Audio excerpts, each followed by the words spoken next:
Você já parou para pensar por que existem pessoas que ganham bem, mas continuam presas a uma vida cheia de boletos, dívidas e preocupações financeiras? Talvez você mesmo já tenha se perguntado: como é possível eu trabalhar tanto, ter um bom salário, e mesmo assim parecer que o dinheiro nunca sobra? É quase como correr numa esteira: você se esforça, sua, se dedica, mas não sai do lugar. E essa é a realidade da maioria dos brasileiros. Hoje, você vai entender o motivo. A verdade é que enriquecer não tem tanto a ver com quanto você ganha, mas sim com o que você faz com o que ganha. Pode parecer clichê, mas é o ponto cego de milhões de pessoas. Elas acreditam que o problema é o valor do salário, quando, na verdade, o problema está na mentalidade financeira. É como tentar encher um balde furado. Não importa quanta água entre, ela sempre vai escapar. Vamos começar entendendo uma coisa simples, mas poderosa. Existem 3 perfis de pessoas financeiramente ativas. O primeiro é o sobrevivente. O sobrevivente vive no modo automático, trabalha apenas para pagar contas, e mal consegue respirar entre uma despesa e outra. Ele não pensa em investir, porque acredita que investir é coisa de rico. Seu foco é o agora: o aluguel, o mercado, o transporte, a escola dos filhos. Não sobra tempo nem energia para planejar o futuro. O segundo perfil é o consumidor. Esse é o mais comum entre quem ganha bem. Ele tem uma renda confortável, mas o dinheiro evapora com a mesma velocidade que entra. Ele vive preso no ciclo da recompensa. Trabalhei muito, mereço um presente. É o celular novo, o carro mais moderno, o jantar em um restaurante caro, a viagem parcelada. E, quando percebe, está vivendo no limite do cartão de crédito, sempre esperando o próximo pagamento para poder respirar de novo. O terceiro é o construtor. O construtor entende que o dinheiro é uma ferramenta, não um fim. Ele gasta menos do que ganha e transforma o restante em ativos que geram renda, seja um investimento,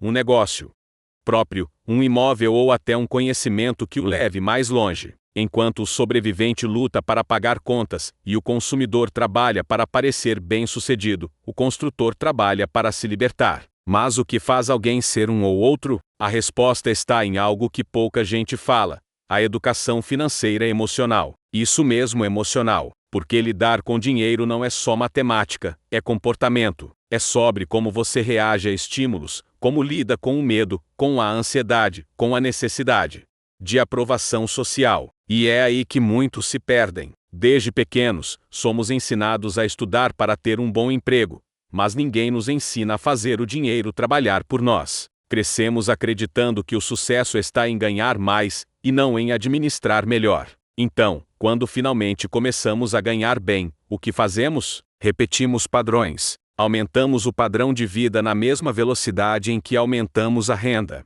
É o chamado efeito escada. Quanto mais você sobe, mais caro fica o degrau seguinte. Pense no seguinte exemplo: alguém que ganhava R$ 3.000 e vivia com aluguel simples, transporte público e refeições caseiras. Um dia, essa pessoa consegue um novo emprego e passa a ganhar 7.000. O que ela faz? Troca de apartamento, compra um carro financiado, começa a pedir delivery com frequência e faz viagens curtas para compensar o esforço. No fim, sobra o mesmo ou menos. A renda aumentou, mas o comportamento não mudou, e é nesse ponto que o dinheiro se torna uma ilusão.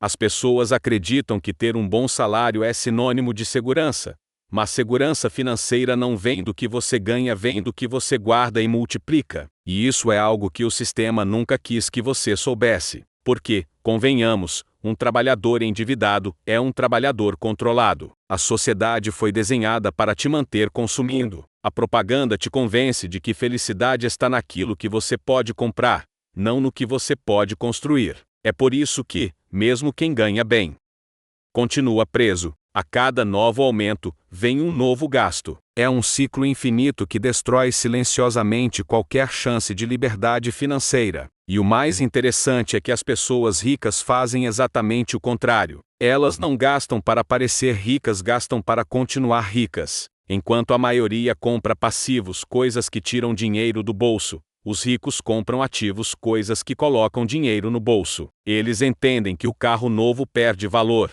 mas um investimento bem feito se valoriza, que o celular top de linha é só status, mas o conhecimento é retorno garantido. E sabe o que é mais triste? é que muitos poderiam estar em uma posição melhor se tivessem começado pequeno, com o que tinham. O erro está em esperar o momento certo. A pessoa pensa: quando eu ganhar mais, eu começo a investir. Mas o momento certo nunca chega, porque o hábito nunca é construído. A verdade é simples: quem não sabe administrar R$ 1.000, não vai saber administrar 10.000. O problema não é a quantia, é o comportamento. Há também o medo de perder.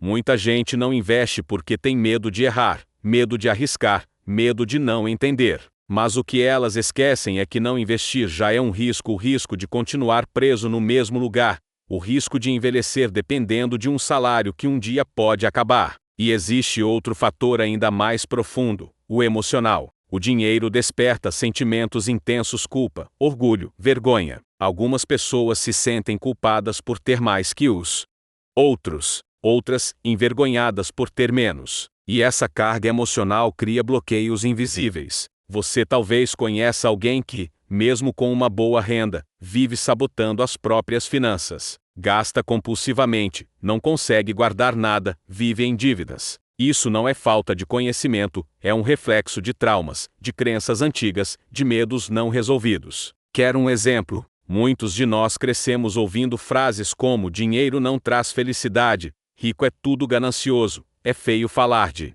dinheiro. Essas ideias moldam nosso subconsciente. Então, quando começamos a ganhar mais, existe uma parte interna que se sente desconfortável e inconscientemente buscamos formas de gastar, de se livrar do dinheiro. É o que chamamos de autossabotagem financeira. Mas o primeiro passo para mudar tudo isso é consciência. Quando você entende que enriquecer é um processo interno antes de ser externo, tudo muda. Você para de culpar o governo, o chefe ou o salário, e começa a olhar para dentro. Você entende que o verdadeiro poder não está em ganhar mais, mas em controlar o que você tem e fazer o dinheiro trabalhar para você. E isso começa com pequenas decisões diárias. Aprender a gastar com propósito, cortar excessos, investir com inteligência, estudar sobre finanças. É um caminho longo, mas libertador.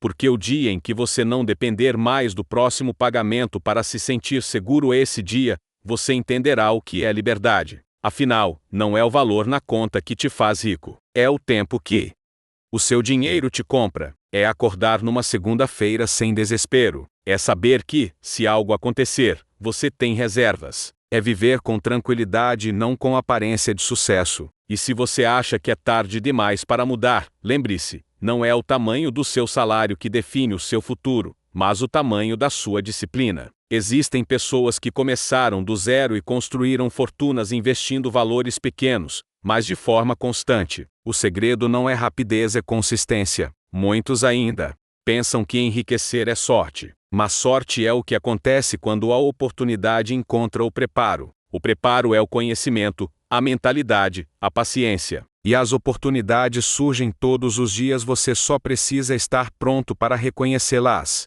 Agora pare um instante e se pergunte: você está vivendo para pagar contas ou construindo algo que vai te libertar delas? Porque existe uma diferença enorme entre ter dinheiro e ser livre. Talvez o seu vizinho com carro novo esteja endividado. Talvez aquele amigo que viaja o tempo todo viva no vermelho. O que você vê é a aparência, mas o que realmente importa está nos bastidores. Quem domina o próprio dinheiro, domina o próprio destino. O verdadeiro rico não é aquele que ostenta, mas aquele que dorme tranquilo sabendo que o dinheiro trabalha por ele. O verdadeiro pobre não é o que tem pouco, mas o que depende de cada centavo para sobreviver. E no final das contas, o que separa os dois não é sorte, não é talento, nem oportunidade, é mentalidade. Você pode continuar no piloto automático, gastando o que ganha e esperando o próximo aumento, ou pode decidir hoje mudar o jogo, aprender, se planejar, investir, começar pequeno, mas com propósito, porque o tempo vai passar de qualquer forma. E a diferença entre quem fica e quem cresce está nas escolhas que faz agora. Então, me conta aqui nos comentários: você é sobrevivente, consumidor ou construtor? Se esse vídeo abriu seus olhos, se ele te fez refletir, deixa o like para que mais pessoas também entendam porque a maioria nunca enriquece mesmo ganhando bem. E se você quer começar de vez a mudar a sua relação com o dinheiro, se inscreve no canal e assiste a nossa playlist sobre investimentos e mentalidade financeira. São conteúdos diretos, simples e que podem transformar completamente sua realidade. Porque no fim das contas, a pergunta que fica é: você trabalha pelo dinheiro ou o dinheiro trabalha por você?